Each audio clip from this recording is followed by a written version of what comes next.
Umarkot police कार्रवाइयां जारी। CIA police Umarkot और समारो police की दो अलग अलग बड़ी कार्रवाइयां। 8 मुलजिम गिरफ्तार, 8 मुलजिमान फरार और 25 मुलजिमान पर मुकदमा दर्ज कर लिया गया। एसएसपी उमरकोट आसिफ रजा बलोच के अहकामात पर सीआईए पुलिस उमरकोट के इंचार्ज खलील कंबार ने अपनी टीम के हमरा खुफिया इतला मिलने पर गांव मुराद अलीपुली में जो जुए के अड्डे पर छापा मारा। छापे के दौरान 5 जुआरियों को हिरासत में ले लिया गया, जबकि गिरफ्तार जुआरियों के साथ 8 साथी फरार हो गए। सीआईए पुलिस ने गिरफ्तार और फरार होने वाले जुआरियों समेत 25 मुलजमान पर मुकदमा दर्ज कर लिया।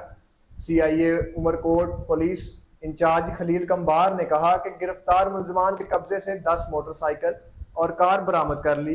गिरफ्तार होने वाले मुलजमान में शौकत अली, अहमद रजा और हबीबुल्ला शामिल हैं।